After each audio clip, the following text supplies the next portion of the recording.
سوال آپ نے کیا ہے کہ رمضان میں قرآن کو پڑھنا زیادہ افضل ہے یا ایک یا دو سورہ کو ترجمے کے ساتھ یاد کرنا؟ آپ نے لفظ بولا ہے زیادہ افضل ہے۔ اچھا دیکھیے،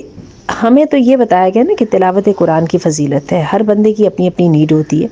اب آپ ماشاءاللہ تلاوت قرآن کر لیتی ہیں، لیکن آپ جو رمضان کا فوکس ٹائم ہے اس کو آپ استعمال کرنا چاہتی ہیں کہ ترجمے کو بھی سمجھیں اور اس کو زبانی بھی یاد کریں، تو ہم یہ کہیں گے پرسن ٹو پرسن جو ہے یہ نیڈ کے مطابق انٹینسٹی بھی آئے گی، فرور بھی آئے گی اور پیشن بھی آئے گا، اور انسان کی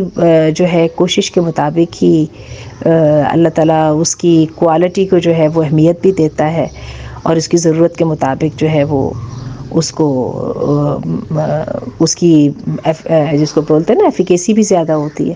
تو میرا خیال ہے کہ جو آپ کے دل کے اندر بات ہے آپ اس کو لیجئے اور اللہ کا نام لے کے کریں، لیکن اس وقت کا فائدہ اٹھائیں، کیونکہ یہ رمضان جیسی جو ہے نا فوکس آف مائنڈ عام طور پہ پورے سال میں کب نصیب ہوتا ہے، اور اس کا فائدہ یہ ہوگا آج یہ کام کر لیں گی تو ایک دفعہ جو ہے نا بنیاد بن جائے گی، تو باقی سال اس کو جاری رکھنا آسان ہوگا۔ تو انشاءاللہ العزیز آپ کی ضرورت کے مطابق اللہ رب العزت کو اچھی طرح پتہ ہے، اور آپ کے جذبے کے مطابق جو ہے وہ آپ کو ثواب بھی دے گا۔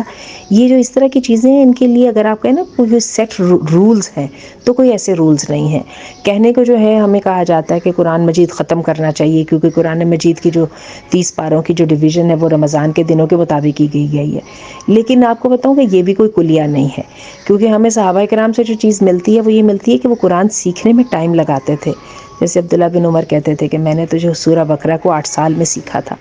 اب دیکھیں نا یہاں پہ اب نیڈ کے مطابق جو ہے وہ عمل بھی فرق ہو گیا۔ بس نیتوں کو پکڑیے اور اللہ کے ساتھ تعلق کو مضبوط کیجیے، طریقہ جو بھی اپنائے اللہ رب العزت جو ہے اس کی قدر بھی کرنے والے ہیں اور اس میں وزن بھی ڈالنے والے ہیں۔